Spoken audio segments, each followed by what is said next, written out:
Assalamualaikum warahmatullahi wabarakatuh. Perkenalkan, nama saya Suci Natalia.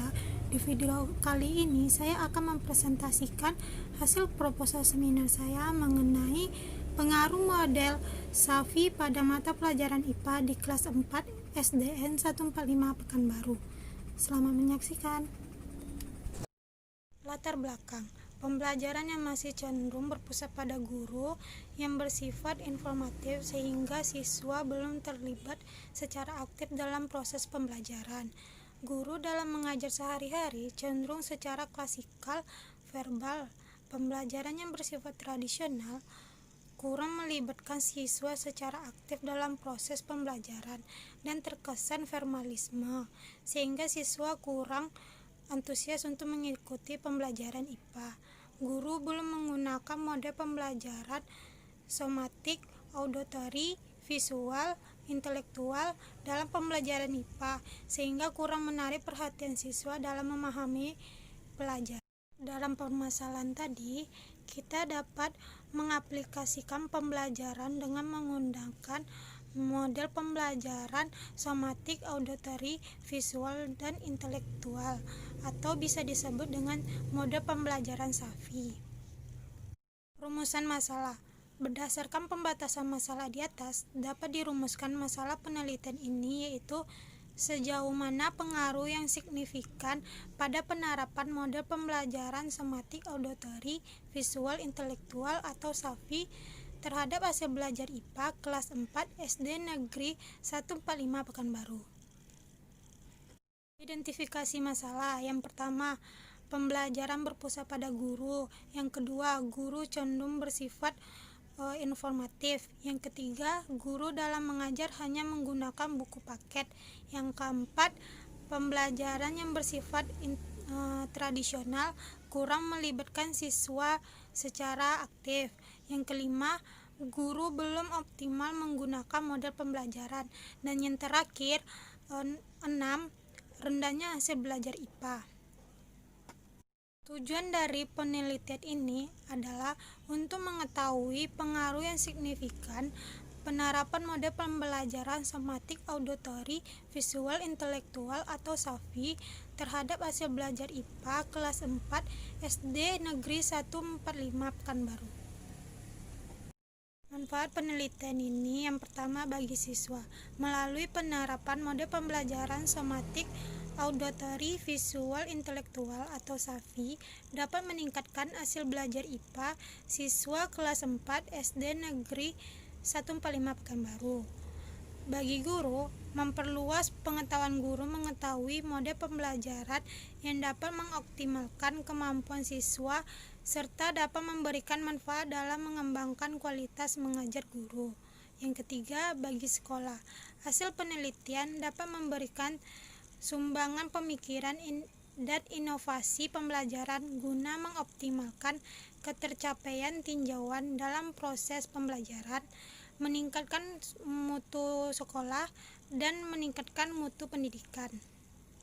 Yang terakhir, bagi peneliti, menjadi sarana pengembangan wawasan mengenai metode pembelajaran serta penelitian ini diharapkan dapat meningkatkan motivasi peneliti untuk terus belajar dan menambah wawasan serta pengalaman dalam mendidik. Pada bab 2 ini, kajian teorinya. Yang pertama, belajar. Belajar adalah proses perubahan tingkah laku berkat adanya pengalaman. Perubahan tingkah laku seperti pengetahuan, sikap, kebiasaan, keterampilan, dan lain-lain. Hasil belajar, perubahan yang diperoleh individu setelah menerima pengalaman belajar yang dapat dilihat melalui tes. Selain itu, hasil belajar juga bisa dilihat melalui perubahan pengetahuan, sikap, keterampilan yang mengalami peningkatan menjadi lebih baik dari belajar sebelumnya. Faktor yang mempengaruhi hasil belajar itu terbagi menjadi 2. Yang pertama, faktor internal dan faktor eksternal. Pelajaran IPA menurut Sutrisno tahun 2007 halaman 23, konsep IPA di sekolah dasar merupakan konsep yang masih terpadu karena belum dipisahkan secara tersendiri, seperti mata pelajaran kimia, biologi, dan fisika. Sedangkan tujuan IPA adalah yang pertama, siswa dapat mengembangkan pengetahuan dan pemahaman konsep-konsep IPA. Yang kedua, mengembangkan rasa ingin tahu. Dan yang ketiga, mengembangkan memecahkan masalah. Model Safi adalah suatu mode pembelajaran yang menggabungkan gerak fisik dengan aktivitas intelektual dan penggunaan semua inderanya dalam proses pembelajaran. Prinsip belajar yang berdasarkan aktivitas berarti bergerak aktif secara fisik. Ketika belajar dengan memanfaatkan indera sebanyak mungkin dan membuat seluruh tubuh serta pikiran terlibat dalam proses belajar. Tahap-tahap model Safi ini terdiri dari 4. Yang pertama, tahap persiapan. Yang kedua, tahap penyampaian. Yang ketiga, tahap pelatihan. Dan yang terakhir, tahap penampilan hasil. Langkah berpikir X menuju Y. Kelebihan dari model Safi ini yang pertama, membangkitkan kecerdasan terpadu siswa secara penuh melalui penggabungan gerakan fisik dengan aktivitas intelektual. Yang kedua, memunculkan suasana belajar yang lebih baik, menarik, dan efektif.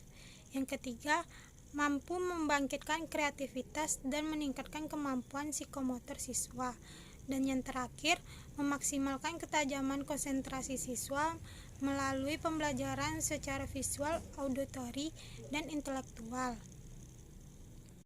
Kekurangan model Safi ini ada 2. Yang pertama, model ini sangat menuntut adanya guru yang sempurna. Dan yang terakhir, penerapan model ini membutuhkan kelengkapan sarana dan prasarana pembelajaran yang menyeluruh dan disesuaikan dengan kebutuhan. Jenis penelitian yang saya pakai adalah jenis penelitian eksperimen. Dengan desain penelitian yang digunakan adalah quasi experimental design dan menggunakan salah satu bentuk desainnya yakni non-equivalent control design. Sedangkan prosedur penelitiannya itu terbagi menjadi 8. Yang pertama, memilih 2 kelompok subjek. Yang kedua, menyusun kisi-kisi dan instrumen pengumpulan data. Yang ketiga, menguji coba instrumen pengumpulan data.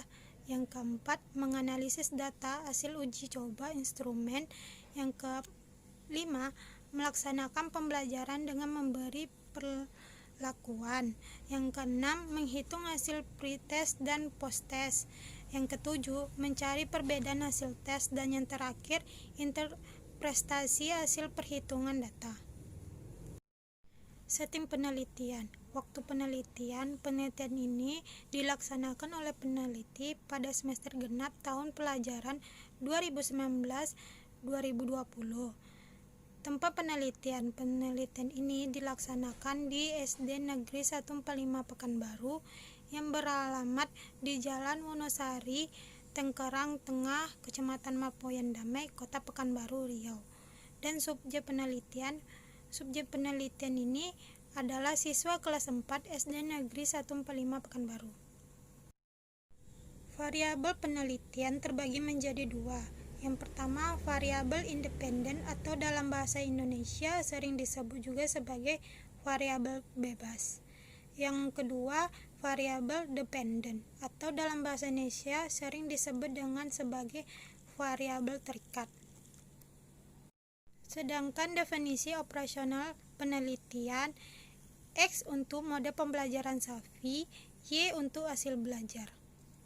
Populasi dalam penelitian ini adalah seluruh peserta didik kelas 4 SD Negeri 145 Pekanbaru yang berjumlah 72 peserta didik yang terdiri dari kelas 4A dengan jumlah 37 peserta didik dan kelas 4B dengan jumlah 35 peserta didik.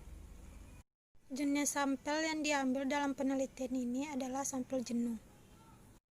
Teknik pengumpulan data yang digunakan pada penelitian ini berupa observasi, tes, dan angket.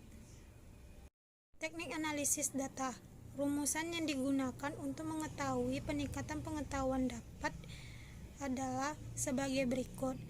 N dikurang gain sama dengan skor post-test dikurang skor pre-test per skor maksimum dikurang skor pre-test.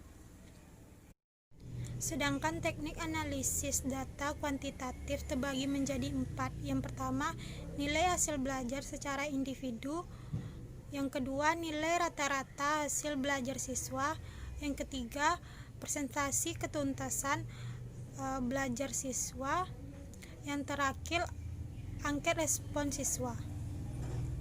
Persyaratan analisis terbagi menjadi 2. Yang pertama, uji normalitas, yaitu cara yang digunakan untuk menguji normalitas data, antara lain dengan kertas peluang normal, uji Chi-kuadrat, uji Liliford dengan teknik Kolmogorov-Smirnov, dan dengan SPSS.